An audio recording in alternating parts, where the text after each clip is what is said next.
কয়েকদিন থেকে মনটা বেশ খারাপ। শুধু কি আমার মন খারাপ, বাহিরে আকাশেরও দেখেন মন খারাপ, ঝিরিঝিরি বৃষ্টি হচ্ছে। আর ইদানিং কী যেন হয়েছে, ঘুমালেই উল্টাপাল্টা স্বপ্ন দেখি, ঘুম ভেঙে যায়, পরে আর ঘুম একদমই আসতে চায় না। যাই হোক, এদিকে কিচেনে এসে চিন্তায় পড়ে গেছে কী রান্না করব। বাইরে বেশ বৃষ্টি হচ্ছে। কি ভাবছেন, খিচুড়ি রান্না করব? হুম, খিচুড়ি তো আপনাদের পছন্দ হতে পারে, কিন্তু খিচুড়ি আমার আসলে অতটা বেশি পছন্দ না। রান্না করি কিন্তু অত বেশি পছন্দ না। তো চিন্তা করতে করতে ভাবলাম যে আজকে একটা মাছ ছিল, এটা একটা সামুদ্রিক মাছ ছিল, এই মাছটাই রান্না করে ফেলি। আর মাছটা এত বেশি নরম, তাই ভাবলাম একটু হালকা করে ভেজে নিতে হবে। তো কাটাকুটো শেষ করে হলুদ লবণ দিয়ে রেখে দিয়েছিলাম, আর এই তো মাছটা ভাজতে বসিয়ে দিলাম। আর বসিয়ে দিয়ে একটু রুমে যাই, দেখি আমার পিচ্চি বাচ্চা কী করতেছে। তারা তো আবার আমার বেডটাকে খেলনার মাঠ বানিয়ে ফেলে।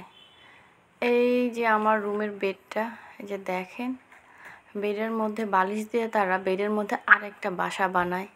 তারপর এই ক্যারেটটা দিয়ে তারা কিচেন বানায়, এখানে তারা রান্না করে, মাঝে মাঝে এটাকে রেস্টুরেন্ট বানিয়ে ফেলে। আর এখানে আলাদা আলাদা করে তারা 2টা বাসা বানাই ফেলে খেলা শুরু করে দিছে। এদিকে তো চুলায় মাছ ভাজা হচ্ছে, আর বাইরে এত সুন্দর ঝিরিঝিরি বৃষ্টি। আর আমার রান্নাঘর থেকে বাইরের দৃশ্যটা বেশ ভালো লাগে।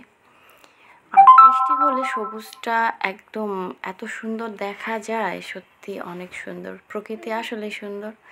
ভালো না লাগলে প্রকৃতির দিকে তাকিয়ে থাকবেন। আর এটা হচ্ছে আমার আপাতত ফোন স্ট্যান্ড। এইটাতে করে আমি ভিডিও মেক করি, ওখানে ফোনটা রেখে। আসলে এই মুহূর্তে আমার কাছে কোনো ফোন স্ট্যান্ড নাই। আগে একটা ছিল, ওটা আমি রেখে এসেছি, আমার বাবার বাসায় আনা হয়নি, তাই এখন এটাতেই কাজ চালাচ্ছি।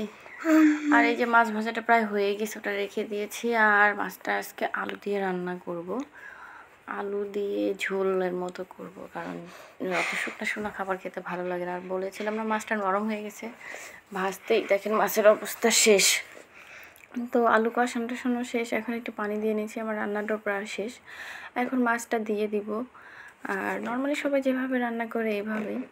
আপনাদের বাসায় আজকে কী কী রান্না হয়েছে? আর বৃষ্টির ওয়েদারে তো সবাই খিচুড়ি আর গরুর মাংস নিয়ে মনে হয় বসে পড়েছেন, তাই না? খান খিচুড়ি বেশি বেশি করে খান আপনারা। আর আমার অত খিচুড়ি বেশি ভালো লাগে না, মাঝে মধ্যে একটু ভালো লাগে, কিন্তু সব সময় না। বৃষ্টি দেখলে যে খিচুড়ি রান্না করতে হবে এরকম কিছুই না।